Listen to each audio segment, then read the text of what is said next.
Hey, beautiful people. It's that 70s baby, your girl, Primrose, here on Primrose Ave, the podcast.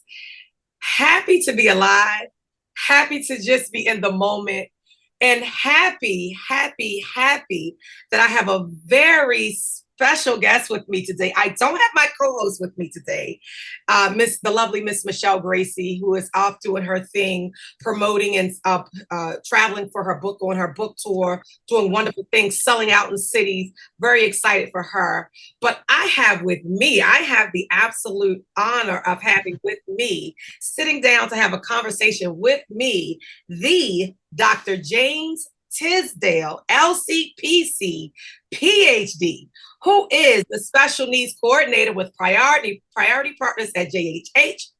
Dr. Tisdale is a member of Chi Sigma Iota National Honor Society for Professional Students and the National Rehabilitation Association. Excuse my excitement. He got a lot going. He got a lot of letters and stuff behind his name, letters and sentences and stuff. I mean, he's got a lot going on. Certainly a man of the people. So I'm all excited, y'all. Forgive me if I'm mixing words, but the National Rehabilitation Association.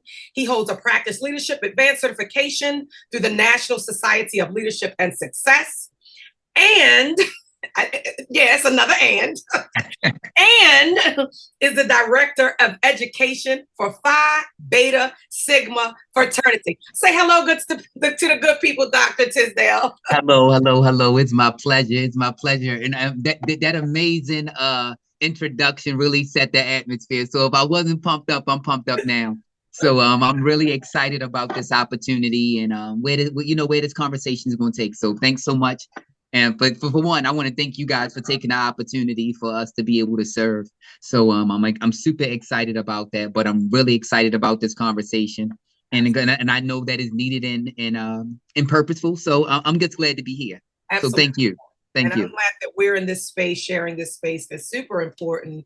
And yes. The topic that we're going to discuss today, because if anybody knows me, they know that mental health awareness is so super important to me. Absolutely. And I know, this is a program for women, but I would be remiss if I did not mention that June is Men's Mental Health Awareness Month. And to have you in the month of June, a man who is mentally healthy and helping the cause is so exciting for me. I have struggled in my lifetime with depression and anxiety, which, I am so thankful that I happenstance upon what helped me. So it's sometimes just being curious about life and going out. You never know what you might find. And I learned a technique that is called thought management, which assisted me and assists me still with managing my thoughts, that I don't grab a hold of depression and that I shuffle the thoughts that are not fruitful and that are not productive and they're not kind to me out of my head. Even thoughts that are not kind to other people. Because see, when you absorb that stuff, it only goes inward. You can't spend a whole lot of time thinking about bad stuff about other people and what you wish on and all kind of stuff. Wish yourself peace. If it's a such thing as wishing, and that's all I wish for myself is peace. And so just super excited to have a mental health professional in the building with me, having this conversation, who is really about his business. You don't get those type of credentials unless you are passionate about this thing. And you don't just go say, well, I'm going to get, and I'm going to ask you real quick, because a lot of times when we see these letters, a lot of them are new to me, because so I would ask Dr. Tisdale that if you give our audience just what is an LCPC, and if they haven't heard of a PhD, I don't know where they've been. Got you. But an LCPC is a licensed practicing professional counselor. And it really just encompasses, definitely a licensure to practice this, this definitely at-risk population. But it also validates that core and foundation was in place to make you be, to a certain extent, a subject matter expert. It allows you to utilize some lived experience, because training, as well as supervision, as well as opportunities to grow, like CEUs and continuing education, all these factors that play a key role when we're dealing with this risky population.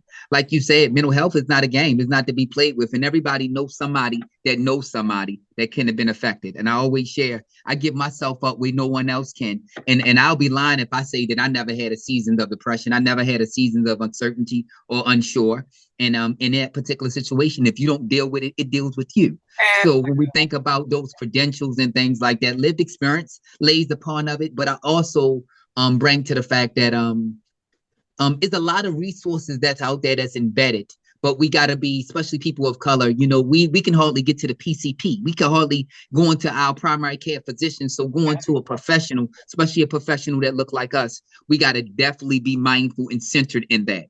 So it is guidance, it is support, and it is a foundation that's needed. So those licensures just really bring the security and also bring the ethics and the foundation that's needed to practice appropriately.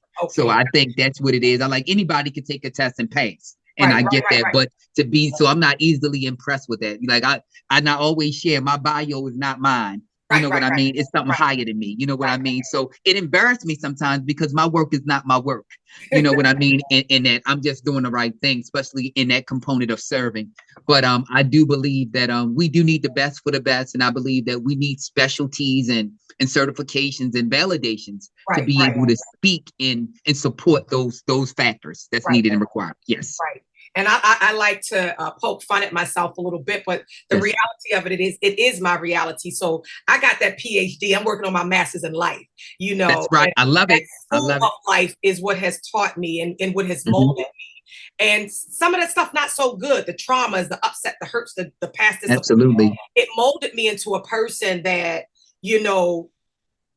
just felt unworthy of being alive. And now here I sit, donkey plus years later, not only thankful, but not thinking or feeling, but believing that I am worthy. I am worthy. Why am I worthy? Because I am here. I am here. So that makes me worthy. And I, myself, like I said, I'm working on my master's in life. And what that means to me is to develop into the best version of myself, because I have not seen that yet.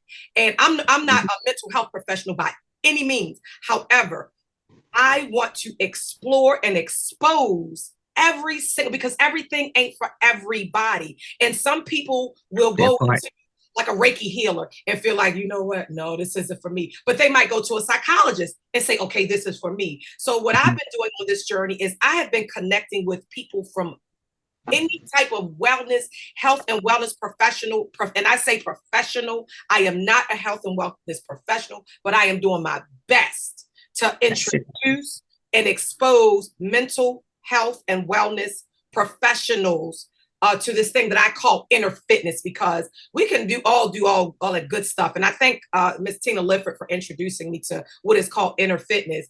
We can do all that physical on the outside stuff, but when it comes to that inside stuff, that takes so much more work than anybody who hasn't practiced it can believe. And Absolutely. I get it, but it is attainable and it is doable and it's beneficial.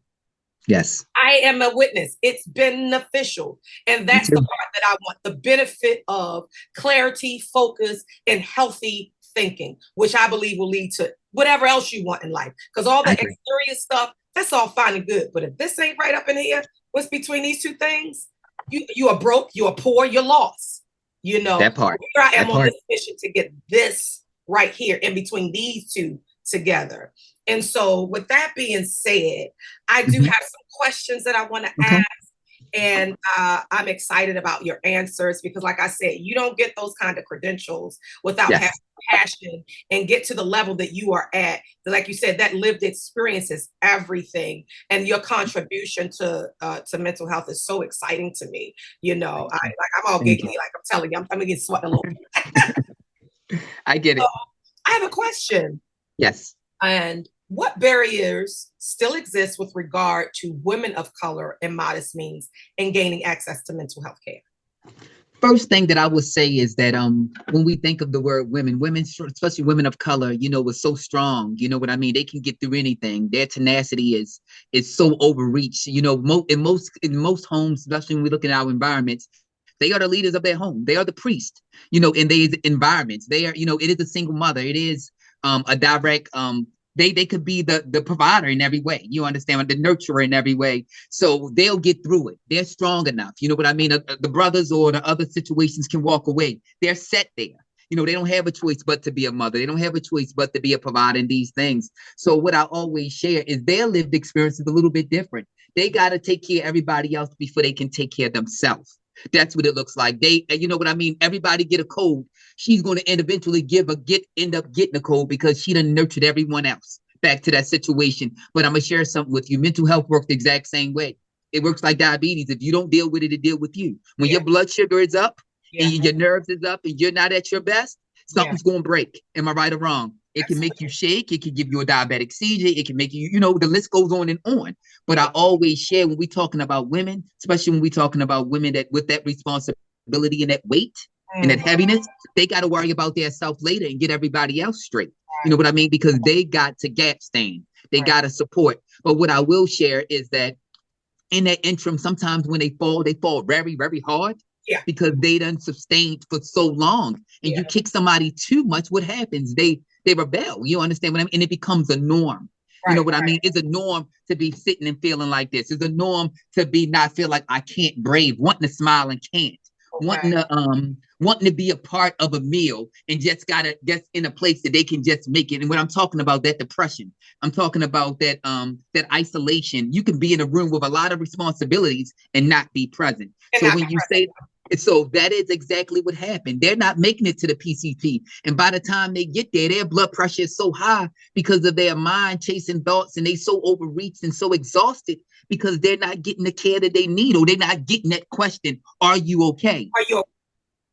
Are you That's okay? That question. Yeah. Or are you, I'm fine, I'm okay, I'm good, I'm praying about it. But in that prayer, is your prayer for you to get the care that you need? Or is that prayer for you to get done everything that you need to get done the next day where you can start over and do it tomorrow? And do it all over again. So when we talk about it, and as we servicing women, and I always share, I like to give my lived experience that I grew up by a single mother, and I'm the only boy and a baby. So what that means is my mother prepared me in every way. I didn't just become Dr. Tisdale overnight. Make that crystal clear. I was the youngest. I had 3 sisters that was older than me, and that's all I knew was a single mother, 3 sisters, and I'm the baby. And I seen different areas of my life just to make it be okay. I seen her. I didn't even know I was poor. That's the best way I can explain it. So when I say I wanted a Louis Vuitton bag, I probably got it, but I didn't know the sacrifice. So when I'm talking about these lived experiences that make it all right, but for me being the only boy, I needed to be reminded that I'm a man and I needed to be all right. Yeah. So you get what I'm saying? So the way that she moved with me may have been a little bit different than she moved with my sister. But I'm not going to say that it's not been times in my life that I seen my mother, broken or in a place that she wasn't worried about her. It wasn't about me first. And that's what I want us to, that's what I love to serve, especially with the women that I serve. Please take care of you.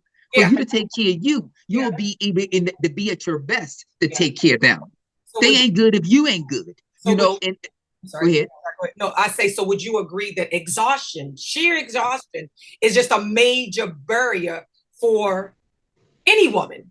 Absolutely, because they don't get a chance to stop. They don't get a chance to stop. And I'm not saying that brothers do. I'm just saying the ones that's present, they can't stop, but the ones that's not so much.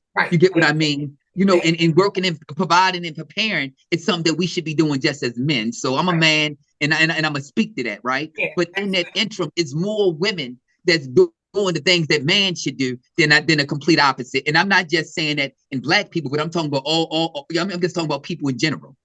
Right. And roles have been reflected. It's different. Like it's almost in a place that is okay for a sense of exhaustion or pain or habits. That's the word. Let's forget about it. After you've been so stressed out and so overwhelmed, your life become a habit. Rituals. That's what what I mean. And what happens with a ritual when it's overwhelmed and reached, that it can't be taken no more. It becomes broken. It becomes broken. And then that's when the pain set in, that's when the depression set in, and that's when the normalcy of these bad feelings or these hard feelings, because I don't think everything is, is necessarily bad, but that's when these hard feelings show up. But I wanna say that I wish it was more women that just get an opportunity to be told thank you. I think Yeah. that's a part of healing. Yeah, Like, thank you for it is. staying. Thank Instead you of for being showing taken up. for granted. Thank you for you know what I mean, for providing for me. Thank you for feeding me first. Yeah. Yeah. You know Yeah. what I mean? Thank you for going to work and showing up and doing it just because it's the right thing. Right. And that's my concern. It ain't no good or bad in mental health, man. Right, It's a choice or not one. right. Or living by default, because if you That's it. and That's it really is still a choice. It's a choice to live Yeah. by default.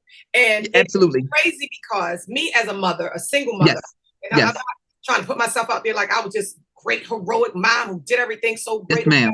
But there was no book for me. There was no book. Mhm. As a matter of fact, there was nothing. There was no support. And one of the major reasons why I even started the In the Bitter Bitch movement is because of my encounters with women throughout my life. And I just never wanted to be that person. You know, I wanted to be a woman who other women could come to and feel safe with and know that there are Absolutely. women and stuff like that. Even dealing with, because a lot of people say, oh, when I talk to people about my struggles with my mental health and stuff like that now, and they look back and say, I didn't know that. I said, because I got very used to dressing up ugly with pretty. I got extremely. That's what taught me how to put on makeup. That's what taught me how to put clothes together. Because when people saw that you look good, there are assumptions that, oh, she must be all right. That's it.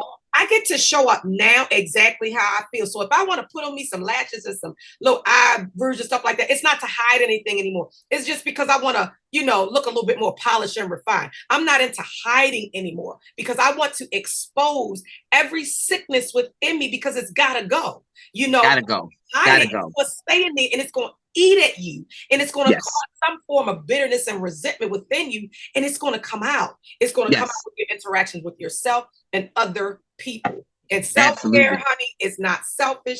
It is smart. And a huge part of self-care is checking in on yourself to see where you are mentally.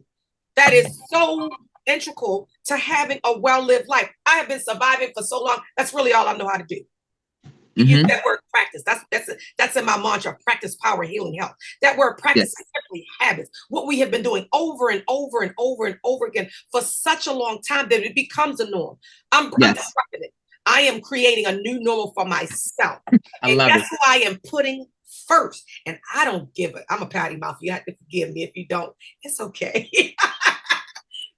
I am putting my fucking self first. That's right. For real this time.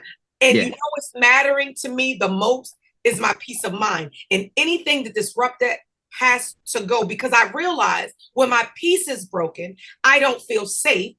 I get anxious. And next thing you know, I'm sitting somewhere depressed. I cannot afford that. I'm almost half a century in one more year. So I cannot afford to waste time. And I have to think about my heart health. The one that sits between here. When you're talking about that stress and all that kind of stuff and anxiety, that stuff, it goes into your heart. And you talked about that earlier, how it comes out like a diabetic, so to speak. If they're not managing their blood sugar levels, next thing you know, they falling out damn near death. And I choose to live. And I didn't realize for a long time that I wasn't living. I was simply surviving. And that was causing an unrest within inside myself.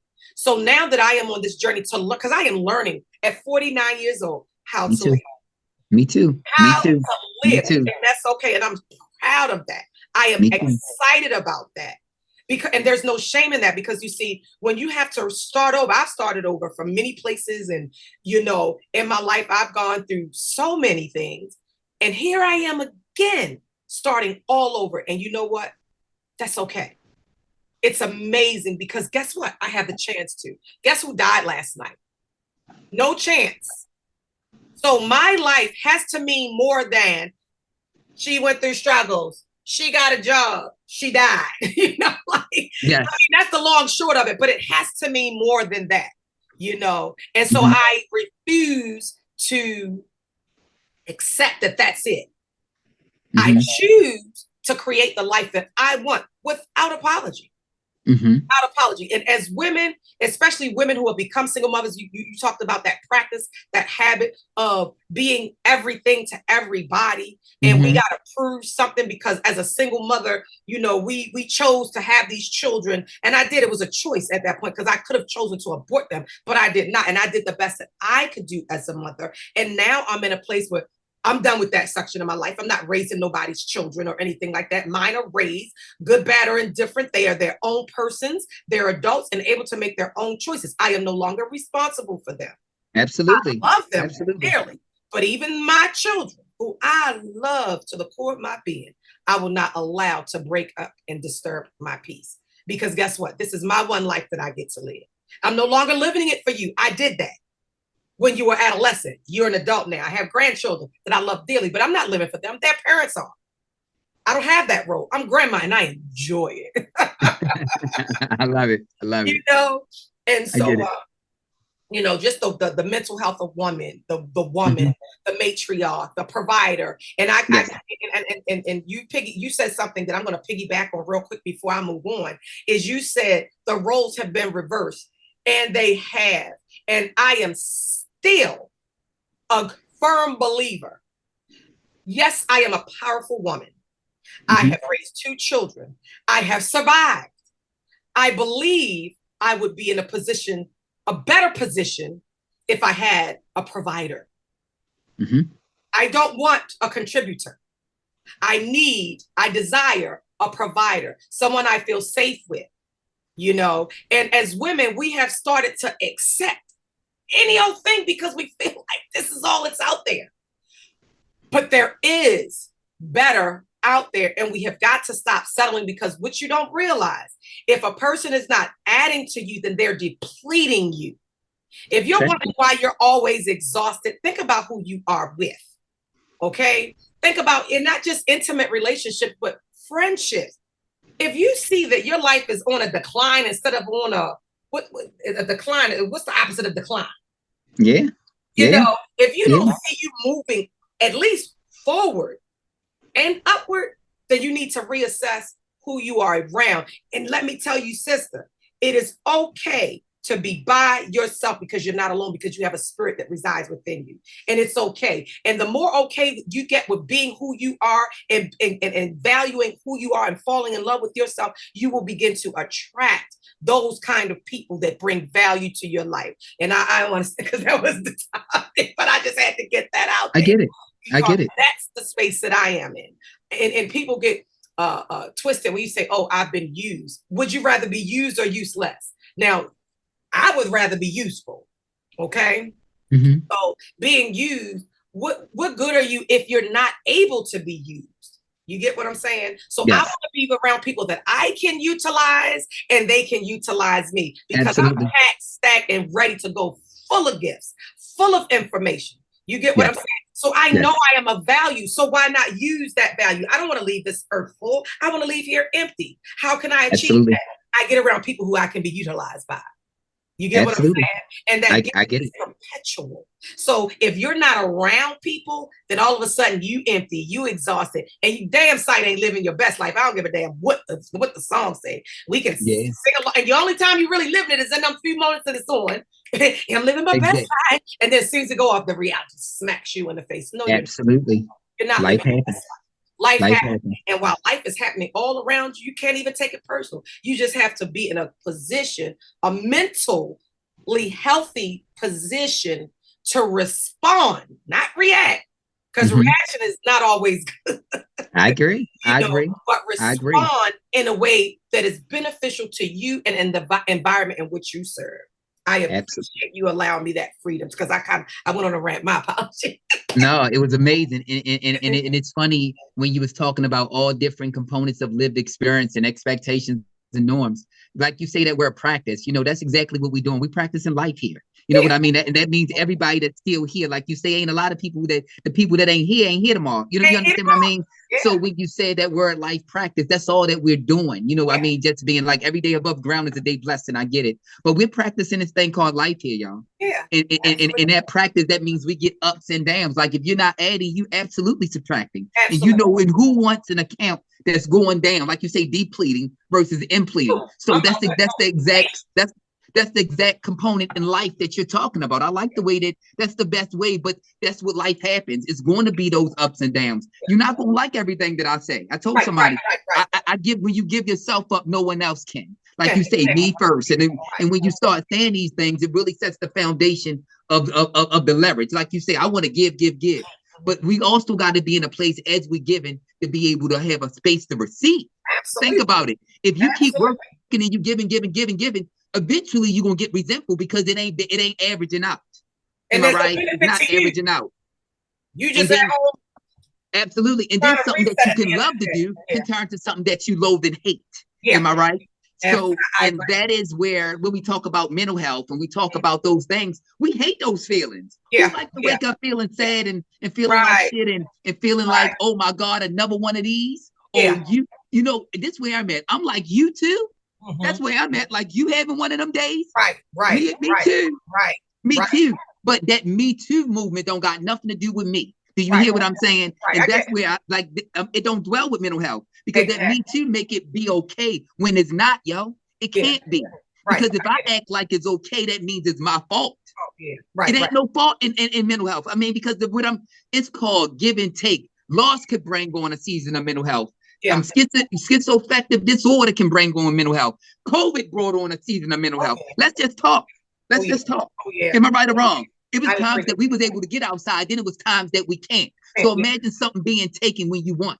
Want it. That Yeah. was a loss. Am I right or wrong? Absolutely. You know, forget about the people that we lost through this pandemic or forget about these things. But this was the deal. A lot of people came out sicker than what they were going in. Yeah. Absolutely. Yeah. Because you think about when you get a lot of time to isolate and idolize and get right here, and then you coming out acting like you said, I got it together, I got my lashes, my hair good, I'm good, I'm freshly edged up. Finally And able to go time I open my mouth, I'm a mess. Yeah. Right, a whole hot ass mess. Like we say, outdoors is open. Nobody could wait to get outside. Exactly, but all that mess outside with them, exactly. Honey. And this is the deal. In all that brokenness and all of that hide that we had a chance to, because we ain't had to give ourselves up. Like I say, when you give yourself up, no one else can. If I come in here and I done worked out today, right? And I could be like, my arm's stinking. You can't smell my arm stinking through this Zoom. Am I right or wrong? But the reality, they can be. And if someone was right here that was sitting in my stuff with me, it will stink. And that's the exact same way mental health works. I'm telling you, and it's no secret. You can look at somebody's eyes and see where they at. If you woke. If you woke, yeah. I'm going to say because a lot of times when you're out and you look and you ever just because I like to people watch. So I also like to make eye contact, which makes people uncomfortable. And I don't do it to make people uncomfortable. I make eye contact because I see a lot. When someone looks down and shakes my hand, that sends off little alarms. You don't even look at me, but you want to shake my hand. Why are you looking at my hand? The energy, right? They're going to connect. You ain't got to watch it. I'm not going to take it. As a matter of fact, I might be giving you something. So why are you watching my hand? Look me in my eyes. Meet me, and you can see a lot in people's eyes, especially people with those blank stares who just a lot of and pain recognizes pain, right? So I can also see when someone is in a lot of pain and they're doing their absolute best. Absolutely. Guys, you ever start talking to somebody and you ask them how they're doing? I learned a long time ago, don't ask that question without actually wanting to know. I agree. For most of us, it's a conversation. Oh, how you doing? And the moment somebody actually tries to tell us, we dismiss them. And so a lot of times, if I ask that question, I try not to make it. I do because I got into a habit of that as being a conversation starter before I knew better. So again, just like everything else, it was a habit I have to break. So when I ask someone, "How are you doing?" I thoroughly and sincerely want to know. You ever just be out somewhere and you ask them, "How you doing?" and they look like they're just about to cry. And then you find out they're not doing so well. I get it. And they talk to you. And in those moments, I find to be so valuable to me because it gives me an opportunity to share, sis or brother or whoever. You know what? I get that because there's not a whole lot of pains that I haven't experienced. And we as human beings, we tend to take life personally. You ever had a family member die and the first thing you say is, why did that happen to me? Absolutely. And it didn't happen to you because you're still alive. The person who's deceased, it happened to them. Absolutely. So it is healthy to grieve, but we can't take someone else's death personally.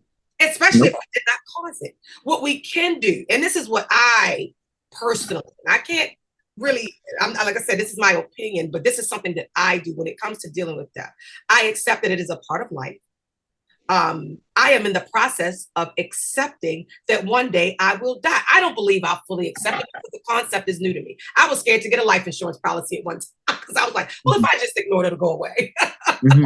And then Mm-hmm. reality kicked in. Well, if I die without one, I'm going to leave a burden on my family. Now Yeah. that shit's depressing. Yeah, You have that's scary. That's lived, scary. you That's scary. bought everything under the sun. You got a beautiful home. You done worked all your life, and you didn't even get a policy. And now somebody, because ain't gonna be no GoFundMe for me. Ain't gonna be none of that. Okay. I And love I it. don't I care love who it. takes offense to this, but ain't gonna be no GoFundMe for me. What That's they right. got sitting there that I done paid into all these years, that's what y'all gonna use, man. You might not get rich off of it. And you can do whatever you please with the thing, but just make sure you're not putting I'm up. good. So if my kids come out with a GoFundMe after I'm gone, they try and get y'all money for nothing. They try to come up. So there's gonna be no GoFundMe for me because that is important, and I cannot ignore death because it's just as important as life. Life. Absolutely. That when I realized that I was in a space of acceptance of this is going to eventually happen, that's when I actually wanted to start to live. I get it. That's where I'm at. And it's funny what you said that, and we call that business as usual. But it's a trip, we be like, that's business as usual. But what I will share with you, and I like to use a little bit lived experience. I guess remember, right before COVID, and it gets really talk about a professional that's serving while they hurting. So that's what I mean. So I think this really brings a great alignment. When I lost my mother, I was asking the Lord to take me too. See, a lot of people won't say it, but I said it aloud, right? Because I know something that's bigger and greater and grander, right? And because I'm connected and I'm woke, and I know that that wasn't probably going to happen. That wasn't it, because that day exists before I was even born. Therefore, I could take no credit for creating it, only translating it. Am I right? So I get that. But the person that I love the most in the world was no longer being here. And as equipped as I am dealing with grief and loss and got these licenses and things like that, I just wanted my mother. Yeah. I ain't say my mother, I say my mother. You know what I mean? My mother. But what I'm trying to share with you is when I looked after, maybe the day after two, after I probably got mad and, talked to God, like, why you ain't taking me to, I should have went to, yada, yada. I'm being honest. And that doesn't mean I'm somebody's husband. I'm somebody's father. Yeah. You know what I mean? You so talk about why you ain't gone. Exactly. But this what the deal is. I got so chin checked and my shit started thinking so bad. And I got with so much guilt, realizing just even saying it, because that wasn't meant to be. Right. You get what I mean? Like, did my world change? Absolutely. Make that crystal clear. Yeah. Crystal clear. I was unsure for me, like I'm afraid for me. A lot of people don't like to say that, right? But I was afraid for me. Not afraid that I'm going to hurt myself. I'm afraid for me what the next day after the next day was going to look like for me. Let's call a spade a spade. My wife could walk out my life at any given day. My mother, I knew my mother was there. Make that crystal clear. I knew that. That was secured. Like you say, that was a woman that already secured the bag. She didn't leave here until I became Dr. Tisdale. She didn't leave here until I was able to take care of myself in a way. She didn't leave here until I had the right relationship, what I needed with the Most High. So I get this. Make that clear. That's my will. That's my walk. But what I'm trying to share, all these theories that came up with CBT, cognitive behavior therapy, and person-centered, none of that shit meant nothing. Nothing when my mind wasn't right. Yeah, I get it. When my heart wasn't right. When I just had to realize that it happened, and eventually it was going to happen. Yeah. And now what I got to do with it now, if I don't sit in it right, what after effect is that going to be? You get what I'm saying? Like you were saying, of course, policy. I ain't had to worry about nothing. Yes, that, please, that, all of that. Make that crystal clear. My mother prepared me very well. Got you. I ain't never say we was rich, but I didn't have to weary and worry. So I want people to have that same meal. That mental health piece is just like that physical health piece. Absolutely. If you around coughing and you coughing too long, you sick. Yeah. If you crying and you crying too long and you can't take it, you sick. Yeah. Get the help and the support that you need to support you. Because I just remember sitting in a session going like this. You see that? getting through the day, getting through the minute, getting through the Right. second, right? And then you know what I was doing? Taking my ass home to lay down, and I could negate it. I didn't even know what I did that in that 8 hours. Right. Ain't had no thought of it because you was going through the emotions And didn't care. and Didn't care. But until I got the work, until I did the work, till I got the support that I need, I wasn't beneficial to no one else. Other than that, I was just pretending and practicing mental health. Yeah. Do you get what I'm saying? Of course, that's my choice. That's what God told me to do. I was obedient, you know, when it comes to like delivery and responsibility and what I chose to do. You know what I mean? But in that interim, I was still somebody's son. I was still somebody's son. You get what I'm saying? Absolutely. And I woke up in the morning, you know, and realized that that what I had wasn't there, and I couldn't shake it. Right. So when we exactly. So when we was just talking about that mental health piece and talk about that preparation, we got to prepare for this in advance, y'all. Absolutely. We got to prepare that like some things somebody going to take me to a bad place. I could watch a movie, and if I got trauma centered behind it, that shit can shake up my whole day. And I could watch it at 5 o'clock, and 6 o'clock I'm crying. Right. Yeah. So these are the things that we talking about if we don't get free, y'all. If we don't get a place that we realize, oh, you too? Like, I'm not saying it this way. Oh, your arms stink too? Me too. That Me too movement when it comes to it, especially when we're dealing with professionals and we dealing with resources. That's the word. Because I always say, you don't need a license to support. Make that crystal clear. Gotcha. I'm not that clinician that be that. But what I will say is that when I want the best, just like when you go to Nordstrom's, you know why we go there. We go there because if we don't like it, they take it back. Right? But when we're talking about mental health, we can't take nothing back, y'all. Right. We got to deal with it. We got to deal with what's left. Like, you remember we had to wear these masks. You get what I mean? And a lot of things, and in that mental health, you can hide this. You know what I mean? You can hide the way that it looked. And the reality, it came off. And when it came off, either we chose to take it off or we cautiously took it off, right? I want us to take off that piece of mental health that be like, I'm not well. I'm not good. I need support. I need help, and it's above me. Right. And that doesn't mean that the person that's right beside you may not even got a license, may not even got a situation. We know that in our environments, in our communities, that church almost moved like a hospital. We know that it's somebody that we could get on the phone that we can trust, or that could be like, yo, I'm not good. I really probably need you to go sit in the ER with me, shit, because I've been shitting and I ain't been eating, and this is what's going on. I want these conversations, and I want them to be open to be okay, not when it's midnight. You know, you ain't paying your mortgage and somebody gonna come and get it, but imagine all that pressure. Right. That's what I'm talking. I'm just trying to implement different things. You could be like, I'm not really doing good on my job. I'm not sure if I'm gonna have a job. Imagine going back the next day, unsure if you're safe or not. You could talk, but if you talk to somebody about it, maybe you could get FMLA or something. You see what I'm saying? It's always a will and a way if you're utilizing your best and ability to choose you to be your best. So so that's what I'm also saying. So when you was talking about, I'm gonna take care of me, I'm gonna do, that's what I need, because I need us to advocate for me first. Because if you don't do that, then really what good are you to anybody else? Nobody. And like when somebody looking at me and they shaking my hand, my thing is this: I don't even want to look at you when I'm a mess. I want you far away from me because I ain't good for you. You know what I mean? But some people will know they're not no good for you, but still want to be all up in your space and drain you. And you got to be able to recognize. And you got to be your mama, your daddy, your cousin, your sister, your son. If they're not contributing to your healthiest mental self, get them out of your space. Just walk. It's okay to say no. You know what? No, do I want to come over? No, don't accept every invitation. Because I remember I used to accept every invitation. I would be there when it started, and I was the last person to leave because I was so uncomfortable the whole time. So honored to be invited.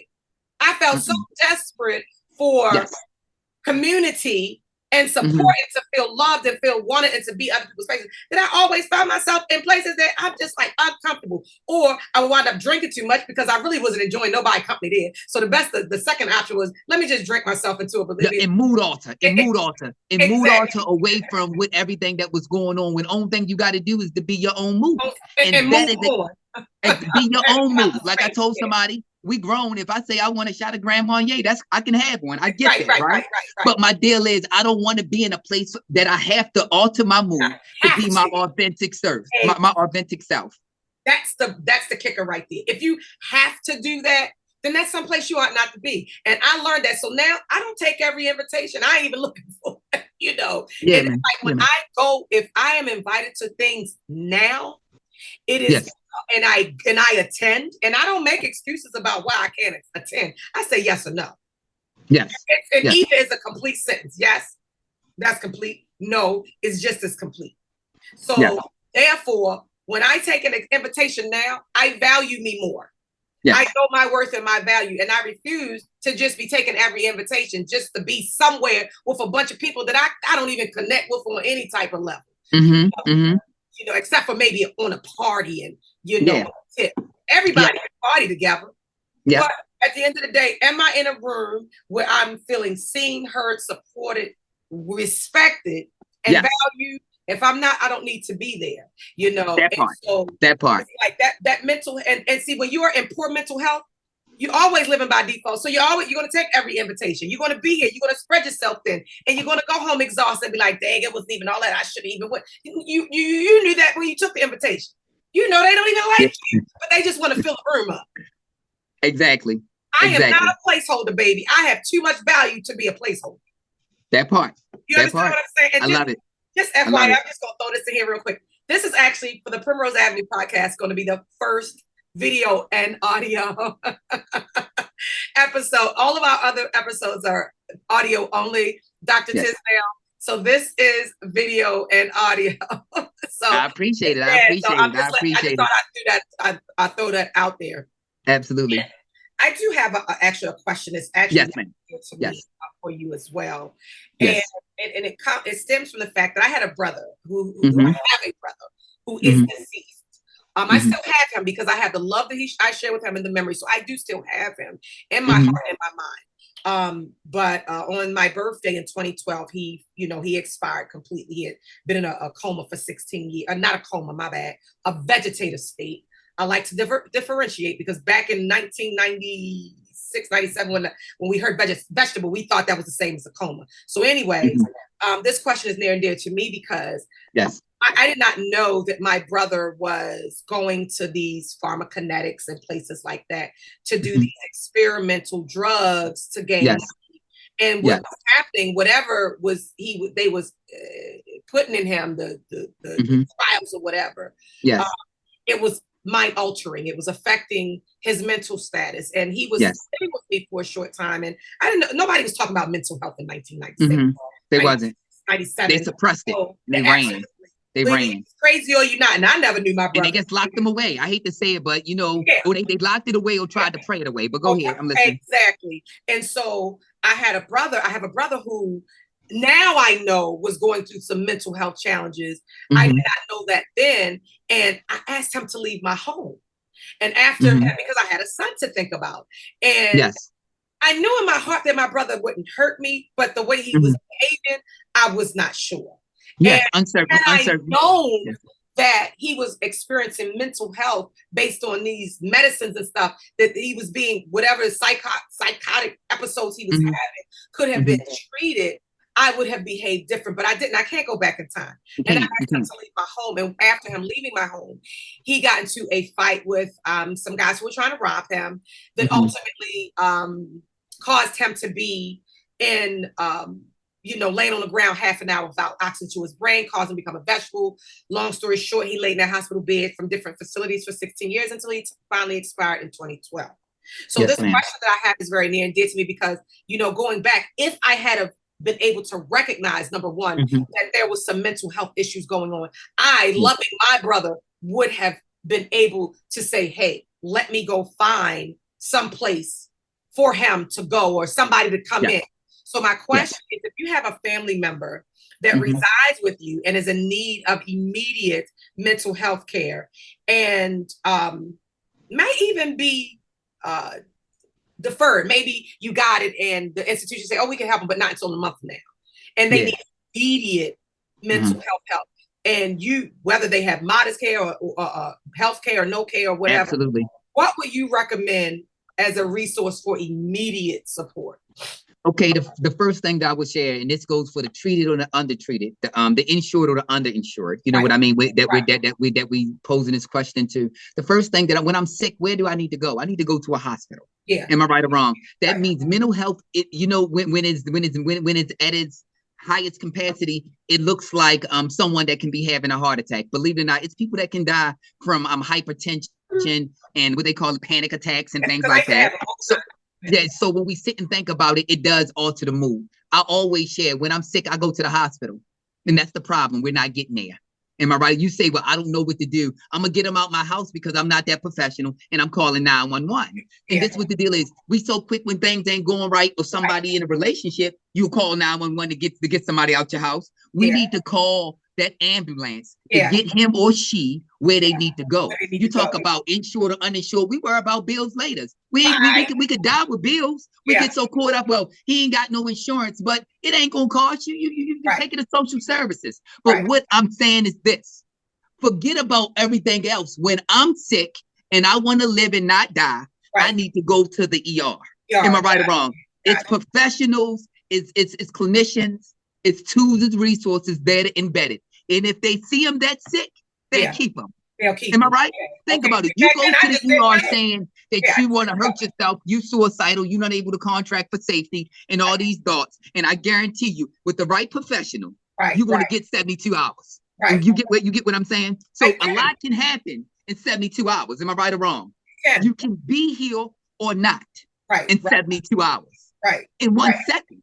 Am I right? If it's a choice. And you got to remember, when we're thinking about this, just like you was talking about for a family member, it's so hard to watch somebody that we love go through something that we don't. The only thing we want for them is better and okay, right? That's all we want. So if that's the case, if I can't get you better, let me get you to somebody that can.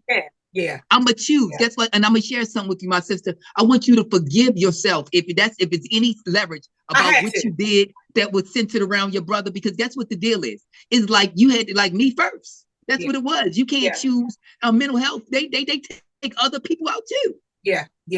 Not just them. Am I right or wrong? There's a lot of people right now because of mental health. It ain't they in jail, and the person that because of their mind being sick, they gone. But the person's gone. And and guess what? And they still there, either getting the trail, undertreated or overtreated. So what I'm trying to share with you in that situation, get the best for the best. If I'm sick, I got the pink eye, I don't know how to heal it. I'm going to the doctors. Got you. My A1C is off. I need to get some blood work to justify what Lantus or what metformin, what I need to be to treat my need. And that's where we go. What I just want to sit here for 1 minute, where we're thinking about medication management and things like that. Some people alter their own mood so bad that, even when a doctor try to prescribe some medication, they done played so much with themselves. So let's just talk about that when we talk about that mental health. We're talking about whether it be cannabis, whether it be cocaine, whether it be heroin, whether it be, alcohol, the list goes on and on. But a lot of things fall behind that. Am I right or wrong? People can have a substance abuse problem as well as a mental health problem. And the two together. So that duly diagnosed. Don't think that I'm duly diagnosed. I love hard and I'm a good man. You see what you see the way we could put the two together. But if I wasn't shit and I was, and I was a woman beater, you see the way the two don't. You see the way two things don't always abide. So imagine mental health and substance abuse. Or imagine mental health in trauma. Imagine mental health in schizophrenia. Imagine mental health and this. Imagine a mood. You know what I mean? So I just want to understand that. And that's what we're dealing with. We're dealing with social determinants of health. We're dealing with unemployment and mental health. We're dealing with social disparities or homelessness and mental health. We're not just dealing with one thing, y'all. Am I right or wrong? What one thing you deal with at one time? Am I right or wrong? Even with your phone. I'm dealing with the phone and I'm dealing with a text that I'm trying to look at the same time. So let's just talk facts. But that's what life look like with mental health. So when I'm sick and I'm completely surrendered, I'm going into the ER. I'll worry about a bill later. Because I would, and back then I certainly wouldn't have thought about no bill, because ultimately the bill and what happened to my brother, I took it. It didn't happen like immediately when he left my house. It was some time where he was staying in the neighborhood that he was staying in, and my brother meant the world to me. And Oh, how yes, could a ma'am. strong young man who was always so positive just start to tripping? Because I didn't know. Like I said, oh, did he just lose his mind? Whatever. Come to find out, like I said, he's on all these drugs to gain money and stuff like that. And you know, I found out later on after the things happened to him, we went and gathered his things, is that it was like drugs for cancer patients and shit. Okay. So they was I doing get it. trials. I get He it. had cancer. So Cryptic of shit. course that was Cryptic. fucking with Cryptic his shit. mind. Cryptic. It was Cryptic. gonna fuck Absolutely. something up, you know. And that's what I call people who they might be good for one thing, but they bad for another. I call them pills. Yeah. So I like it. I like it. given it was altering his psycho, does that make his psychotic, psycho something? Look, Absolutely. They would psycho. they altered his mood. That's the fact. It's altering his And it affected organs and affected different the way he think and all of that. Everything. And then, you know, he became this different person. I'm like, Mm-hmm. wait a minute, you know, that's not my brother. And Mm-hmm. after the thing happened to him or whatever, I blamed me for it. I I was know. like, well, it's my fault. I wasn't those 6 guys who stomped my brother out. Not And at my all. brother's a fighter. I can guarantee you this: if my brother had went into boxing, him and Mayweather would have went toe to toe. Like, you know what I'm saying? Mm-hmm. Because anybody who know my brother, he had them hands, and he just had hands. He was quick with it. He was and you down, and he gone on about his business singing in the rain somewhere. You know what I'm saying? Yes. So yes. you know, for this attack to occur, I took on again. I made it personal. I made it about me because I made a choice for me, and I felt fucked up for it because I do know better. So if you have to get a family member up out your house, which is going to actually lead me to my next question. You got to get a family member up your house for your safety. Don't feel bad. Get them out. If something happens to them, because you don't know the unknown. You don't. No wizards here. You don't know if you better psych out. And I had a son in here to think about as well. You know what I'm saying? Right. My brother was strong. Yep, and I'm gonna share something with you. People fail to realize it real quick. Mental health is contagious because their mood affects your mood. Yeah. Right or wrong. Think about it. It affects your decisions on the way that you got to move, even when you with them. Think about it, because you ain't gonna turn your back to something that ain't right. Am I right? Right. Exactly. And that kind of leads me to my next question. So if you got to put them out, yes, you got to. You know, and you have a family member that is homeless and needs mental health care support and access to housing, because how can you be right if you don't even have shelter? And I'm not talking about these places that they have for the homeless. You got to leave by a certain time and come back at a certain time. And think about this. Think about even and a lot of people, when I name drop, if anybody's in Baltimore, everybody know healthcare for the homeless. Everybody know it down there by the, you know what I mean? You get what I'm saying? And we sit and think about it. Imagine a melting pot of everybody that's in there got more than one thing in common. Everybody homeless and everybody sick.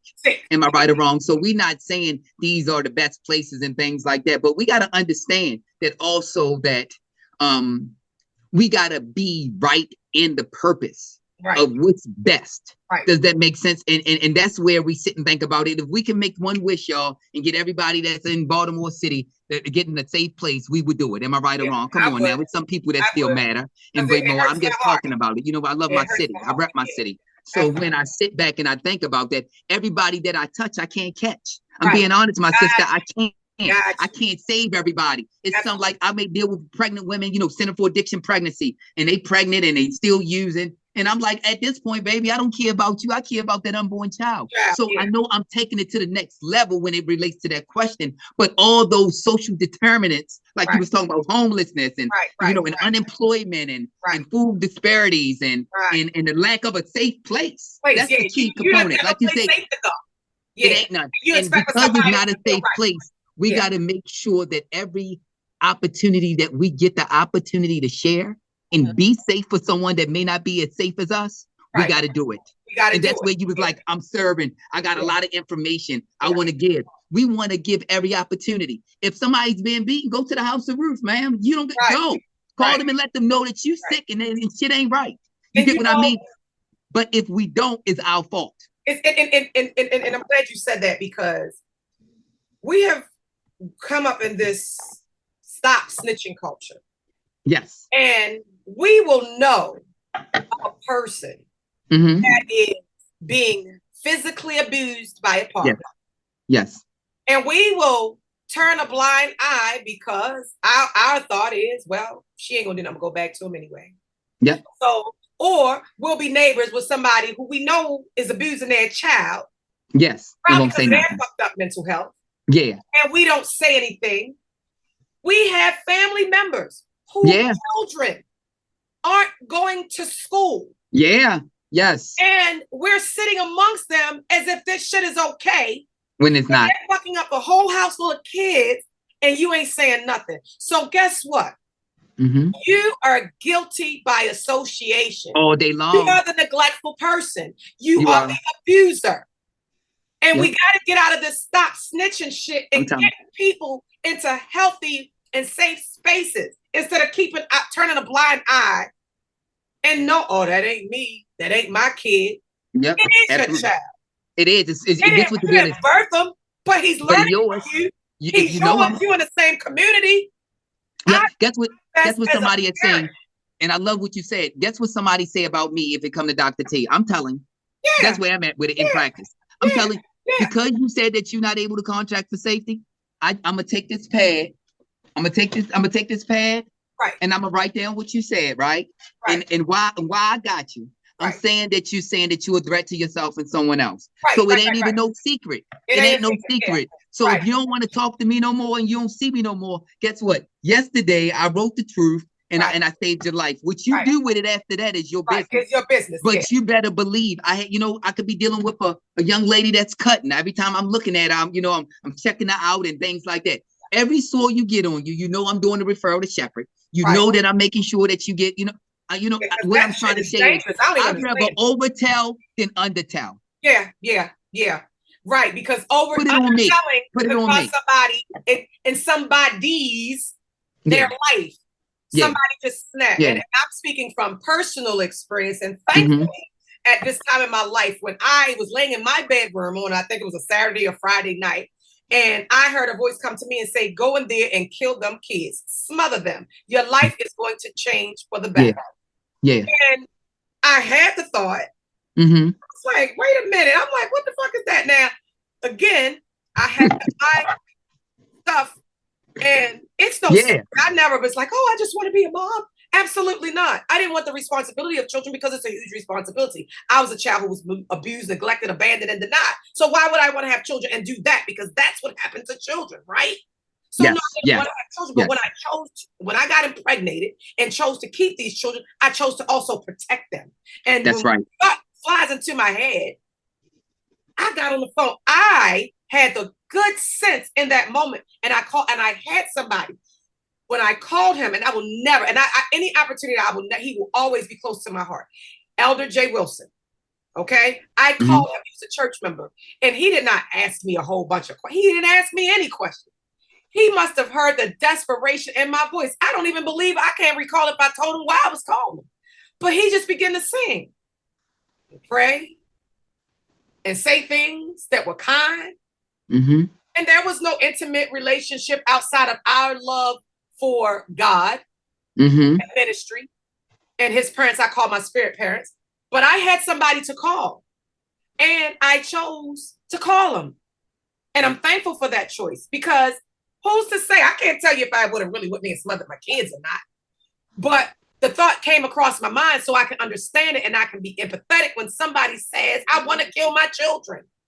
That thought didn't come from out of nowhere, That thought didn't come from out of nowhere. So it's like, I am thankful that I had Elder J. Wilson to call during a mental health crisis that told me to go ahead and kill my children. Thankful for that. So we need the support. And don't call yourself a friend. Now everybody who knows me knows, don't call me no late o'clock at night. So if you're calling me 1 or 2 o'clock in the morning, it better be an emergency. And I'm going to answer. But it better be. We got to be available to people because just because I went to church dressed nice all Sunday, all how to do it in my church, did not mean that I was okay because it was a feeling, which is why I don't go to church anymore, right? But it was a feeling I got while I was there. That no sooner I got my car and drove away, the feeling was gone. It wasn't a technical belief. I wasn't there about beliefs. It was about my feelings, and feelings aren't facts. So thankfully, I have developed, and I have developed my belief in cultivating a lifestyle around my beliefs. So when it comes to being there, I'm so glad you say that. Don't undertell.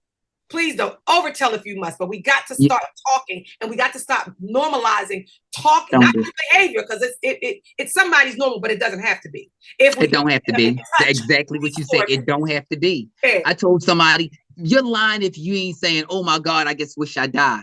I know any and everybody probably said that at one point of their life. At least At once. least once. At And least what once. I'm trying to say is that I want to share with you.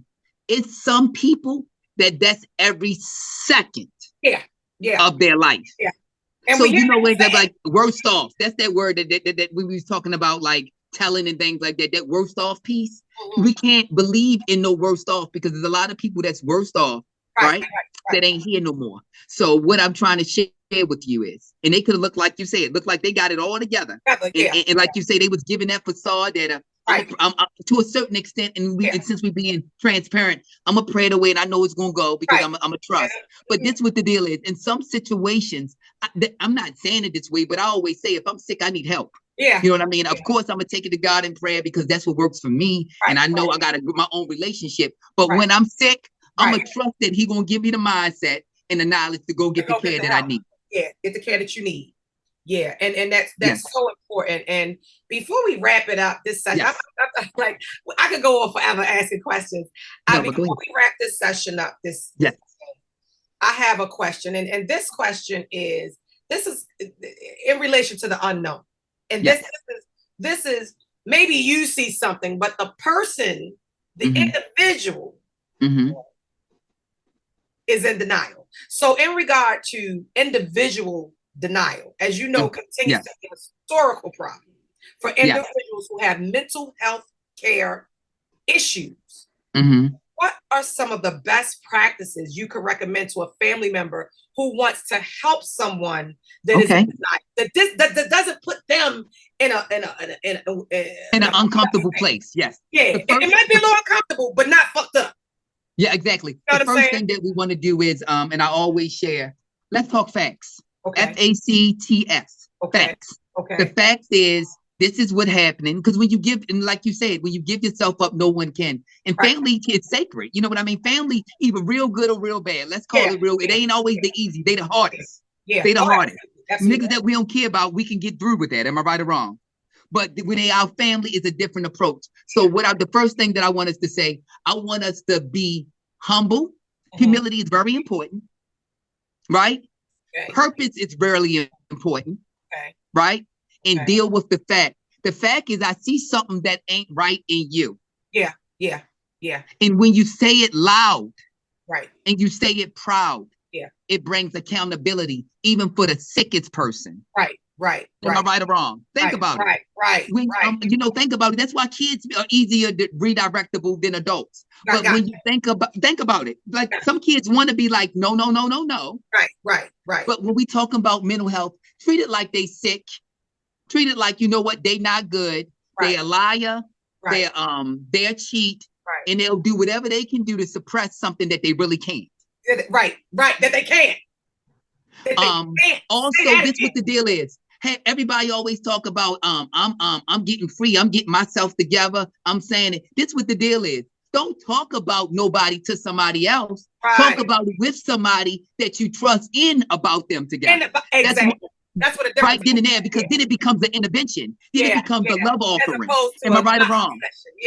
Don't do that, because we get so caught up in that, like, like two sisters talking about, well, she's dealing with yada yada. No, y'all need to do it right in front of them. Right.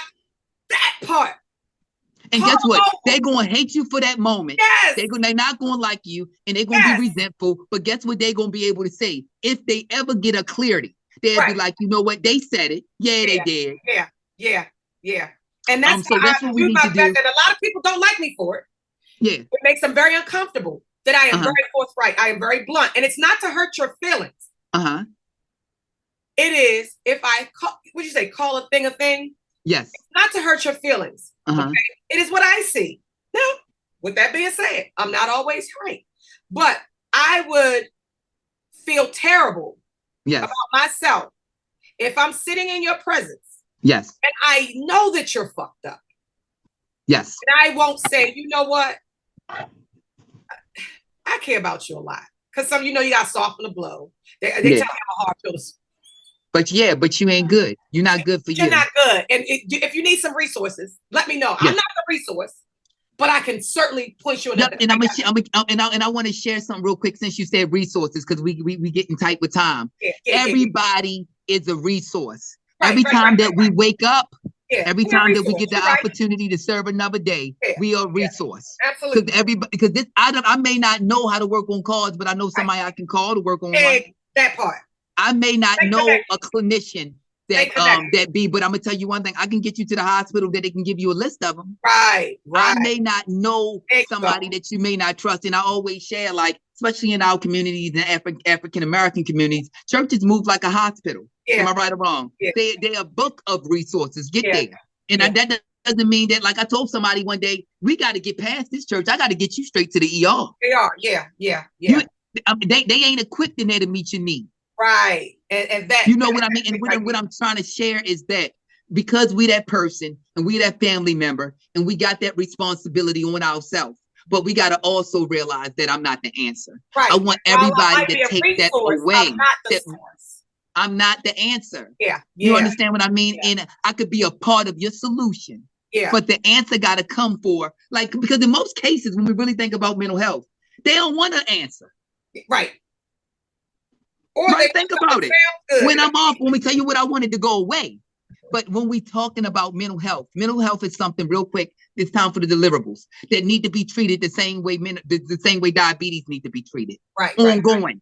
Right. It's no quick fix. I think that medication management, and a lot of people get offended when I say it, medication management works with the right treatment and the right therapist. Yes. And it ain't no script. It ain't no pill that somebody can just take and be forever to be better tomorrow.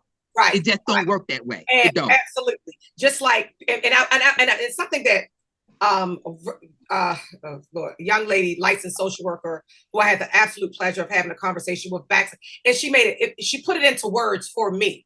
Mm-hmm. I do not want people to get maintenance and self-care mixed up. You see, maintenance is, I'm gonna get my nails done. I'm gonna get my hair, get them roots dyed, get them braids touched up. That's maintenance.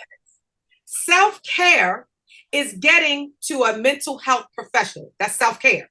And self-care. The maintenance of your self-care, of your good mental stability, of your regaining your mental health, because there was a time when you were completely mentally healthy. And it might have been when you were born. Yeah. But there was a time. So you can get back to that. So the maintenance comes after the self-care. Get there and then do the maintenance. The maintenance for healthy mental health is the work. That is reading the book. That is practicing the meditation. That is getting to the right professional. That you trust. Absolutely. Absolutely. The right medication regimen. Yep. All regimen. That. Yep. And like you said, prayer. It works. Okay? Because if you have the right combination of things and that right balance, then you are bound for success. See someone who's in denial, don't be in denial with them. No. You're doing them a disservice. You're doing them a disservice. Absolutely. And if something, you ever hear somebody say, well, if something were to happen to you, or something were to happen to you. And then they say that and they never acknowledge and they never give information. And then soon as something happens, oh, I knew I should have said something. Come on now. Come on. Don't let that be you. And I always say that, that everybody always say it's above me. Treat it like it is above you. So just get it right where it need to go. And then you can rest and support the process. That's the deal. Get it off of you, where you can support the person if that's your focus and if that's your angle. Yeah. Get it off of you. Get that part. Get it up off of you. Be supportive. That's it. And professionals like Dr. Tisdale can guide you because see, a lot of us, we think because we're adults, now we don't want to listen to anybody. So that's a mental health issue right there. It is. Because you're an adult doesn't make, I don't know. In the grand scheme, I don't know shit. I told somebody, adulting is so complex that if you're a true adult, you spend most of your time feeling like you ill-equipped. And that's facts. Yeah. That's facts. Yeah. Because it always could be something, whether it be $1, whether it be something that can shake your whole quality of life up at 1 second. Exactly. And It that's could what be a I loss am of a about. job, a Yeah. loss of a man, a loss of a friendship, a Right. loss of a wife, a loss of innocence, a Yeah. loss of some Yeah. pain and trauma that they be reinforced. Yeah. All of that. And you tell me, nah, what I'm trying to share with you, if we don't start to really heal and get the support that we need, We need, yeah. in most cases, it don't always work out for our good. Right. And we just all around here running around sick. That's it. And guess what happens when it gets like COVID? When Yeah. you sick, you get the next person sick. Sick. Yeah. Yeah. You Am I just right? Am I breathing in the right about same think room, and about it? next thing you know, people right here If you falling know out. that you've been turned up all night and you was at a party and you was unprotected and now you're around somebody or adolescents or people that wasn't out there, you bringing that same sick shit Sickness. right Yeah. back into them. Right back into them. Yeah. And that's what happened with kids. That's why more of our kids are showing up with anxiety and anxiousness and you know what I mean, and depression. This is what the deal is. At first, it used to be universal language that they just going through something. They've been like that all their life. No, the reality is they can be like that in 1 second after some bullshit done happened to them. Right, exactly. Because guess what? It happened. It ain't happening. And That's what it. happens when shit happens? Yes. You know, we gotta get to that self-care part and direct people and guide and just assist. That's it. You can always, you ever hear somebody, oh, I just tell it like it is. But when it really comes to being helpful, and a lot of people like that are very critical. So they like to throw their judgment around. But that's that word, judgment. Judgment. Yeah, judgment. They like to throw around that judgment when they think is prim and proper, as opposed to, is this beneficial? It might be permissible. But is it beneficial? Don't nobody need your opinion that's just breaking somebody down. If it is to build them up, then by all means, say what you got to say. That's it. Tell it to them face. Don't tell it behind their back to somebody else. You got to to people. I remember it was enough. I love it. I remember it was one day, especially when I wasn't at my best, and I love to share that because that becomes a lived experience. Because my desire each day is to be at my best, right? That's it, right? I ain't say perfect. I ain't say perfect will. I just say best, my best. Because my best and your best may not align, right? It may look different. But it was a time that I wasn't in my best, and I just remember somebody that loved me told me that your eyes look like you overwhelmed, and they so heavy that they're keeping you hostage. And these are the words that they told me. You got to remember, all good professionals see a professional. And I tell people all the time, I was so sick in my mind, I ain't need no therapist. I needed a damn psychiatrist. Make that shit crystal clear. Okay. I needed someone that can up my credentials. You get what I'm saying. But once I was able to say what I needed to say verbally, and I was able to put 2 and 2 together, I realized that I needed to do some work. And sometimes my work, real quick, is just listening. Not hearing, but listening. That's it. And guess what? And be quiet. What the old folks used to say, take the cotton out your ears and put it in your mouth. But if we're not listening, just like you said, and you said it best, if we're not, like you said about your observance and these things like that, usually if we're connected in sound, and that's what we're talking about. We're talking about getting sound. This is about growth of people. This is not for people that still don't want to be woke. Right. These people won't never get this experience that we're giving right now. But the ones that's going to get it, we want them to know that your enough is enough. We want them to know that your ability just to tell somebody is the gift. And that you don't have to be 100 yourself to get somebody the support that he or she may need. And really getting them well is the process of getting you well. Look at it that way. That energy is contagious, because you ever see somebody, you say, it's just something about them. They done went and got their self together. But see, and here's the thing with that. When you begin the process of, quote unquote, getting yourself together, you're going to have to make some changes to just what they say in the NA rooms: people, places, and things. Because if you keep going back to people, places, and things that mean don't mean you well, may not necessarily mean you harm, but it is harmful. It is harmful. If you go back to that places, you delay your joy, your peace, your happiness, and your mental healthiness. You delay it by because now you want to go. You ever see somebody, they lose 20 pounds, the first thing they want to do is go buy a tight dress because they want to show their hard work. Absolutely. And then a month later, they done gained 30 pounds back and now they hide from everybody. Absolutely. Because you wanted to show off so bad, you wound up in the same places that you put on that 25 pounds. Absolutely. Instead of consistently going to the places where you went to lose it. Now you're back where you gained it. That's it. You see what and I'm it's saying? a cycle. I'm gonna tell you it's that cycle. That's that key word. That's that cycle. Yeah. And when we in that cycle, and I'm not saying that, like I told somebody, I never seen someone that was depressed that didn't end up being depressed again. Yeah. I'm talking about in my years of practice. I'm doing a lot better, Dr. T. I got myself together. Right. I'm really utilizing the resources. And then when his girlfriend break up with him, he's still crying, out washing his ass. You know, he missing time from work. And I'm not talking about Ogie from the Skogies. I'm talking about people that quote unquote productive, right? But what I'm trying to say is when we build these things that we can add, like you say, really lifestyle change, and really the ads, not just getting the lashes done or the eyelash, you know what I mean, the color and stuff like that, but really doing the self-care that we need. Yeah. We're better off because that I guess that foundation, that treatment plan can add to us forever. Exactly. And don't just go just once. Keep going. Keep going so that you can show up. Build. Think about it. If you like to dance and you go to, I'm just saying, if someone was going to Silver Shadows, you kept going because you like the music and you like to dance. Yeah, you ain't just go one time. You kept going. Every Friday. You see? Know. But this is the deal. I want you to take care of yourself like that. Like if I know that I had one bad day, I guess this could be a takeaway. That is not self-care going to the club. That's not self-care. It's not. Or getting it together, getting cute, because this is what the deal is. Clothes come off. Yeah, absolutely. It's look, so do them lashes. So in that interim, but the thing that I will share with you, change don't come off if we're not focused on it. Right. And that's the thing is, I want change. I want better. I want to add. I don't want to subtract.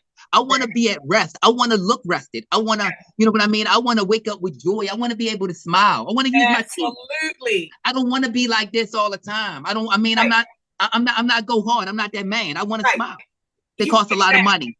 So, and you get what I'm saying? So in that interim, I want to be able to do that. And the only way that I can do that, and the only way we as people can do that, if we don't normalize the pain that we're suppressing by not getting the care that we need. The care that we need. On that note, I think you just said a whole lot. You done dropped a lot of gems, a lot of nuggets. I appreciate you. I know my audience is going to appreciate this session. And, you know, at the end of the day, like I say, and this is a belief of mine. No one else has to believe this, but I was in a conversation and I said, depression is a choice. And the person that I was in a conversation with was like, wait a minute. I said, let me explain. What happened to cause the depression was more than likely not a choice. And sometimes it is, but more than likely it was not. The choice is when you allow something that happened to you 45 years ago to affect your life right now. It happened. It happened. It's not happening right now. So you can choose to focus on, okay, some thoughts that are kind, productive, and fruitful, as opposed to, you know what, my mama died when I was 5. And this might sound insensitive, but guess what? You're not the only one who lost their mother at 5. I get it. Okay? So at the end of the day, is that a humongous void to fill for a lot of people? I can say yes, without having lost my mother to death. But I lost my mother to heroin for 30 plus years. I get it. Okay? I get it. So I experienced a different kind of loss. Yeah. And I allowed that to rule me for a long time. So if I can leave you with anything, if you have had trauma that yourself or someone else has caused, and it happened 5 minutes ago, it happened. It's not happening right now. You can choose what your next few moments are going to be like. However, tomorrow's not promised, but being present right now. You can't, it's 2 places you can never be, is in the past and in the future. You can only be right here, right. This is all I got. Me and you sitting talking, this is all I got. I don't have anything else, right? In this moment. So if I can leave anybody with that, anything, it would be that. Be in right now. And you get to respond to what happened then. And you certainly can't predict and say what's going to happen next. But you can say, you know what? Yeah, that was some fucked up shit. but I get to respond with, I'm going to still yet take care of me, love me. I am valuable. I am worthy. What is this thing called love? It is the fruit of, I believe, the heart and the mind connecting and agreeing on something about a person, a situation, a life, whatever, and you grow love for it. Love yourself first. Without it, without nurturing positivity in your mind, negative thinkers can't be positive people. I agree. Nurture positivity within your mind so that it can show in your skin and it can show up in your life. Because negative people, something you ever look at them, they might be, have good skin or something like, but in their eyes. And then when you hear what they say, it makes them decrepit to me. When people are very negative, it hurts my ears to have somebody who is completely negative. It hurts my soul and I can't sit in that. So love yourself, if I can leave you for the thing. Live in the moment. And mental health is, poor mental health is nothing to be ashamed of. Nothing. It is fixable. It is. It's treatable. It's manageable. You, the individual, have to figure it out. Yes. If you know a family member, a friend, a neighbor, somebody you see is obviously suffering, give them a resource or a source for help. Don't talk about them. Don't talk about them. Talk to them. That's it. Information that can be helpful to them. And before we go, we wrap this call up. Dr. Tisdale, again, I have to thank you for being online with me today. My pleasure. Giving all that good information. I had an amazing conversation. I feel, and see, after conversations like this, I feel charged up, right? And now I'm ready. I'm ready to hit the ground running. So I appreciate you taking the time. I do not take it for granted. Also, a little birdie told me that you're not on any social media platform. I'm not. And I'm gonna share why real quick. Okay. I'm not on any social media platforms because I love the opportunity to be my authentic self. Okay. We spend so much time, and I love social media. Hear me out now. I utilize other people's resources. Absolutely. Okay. But so I love to be in the know, but I always share that certain things are sacred. Yeah. And as much as complex in the weight that I carry, I deal with drug court. I deal with so many things that can be complex that I do like a quality of life to be clear and sound where I can serve all mankind. Got you. Understood. And that's a beautiful thing. And but so you can't find him on social, but you can find him out here in these streets. And I'm not talking about, absolutely. He can be in the hood and he can be in a boardroom. He all in place because he's serving. He's serving all the kind, especially the disparate. And I appreciate that about you because sometimes people get to a certain level in life and they feel like, but he keep reaching back. Look at his bio, y'all. Look him up. Google him. So you might can't go on Instagram and Facebook, but Google him. Yes. Google him. Dr. James Tisdale, Baltimore, Maryland, LCPD, PhD. Google him and look at the bio. You know what I'm saying? Impressive, and I lift you up, and I what's that word?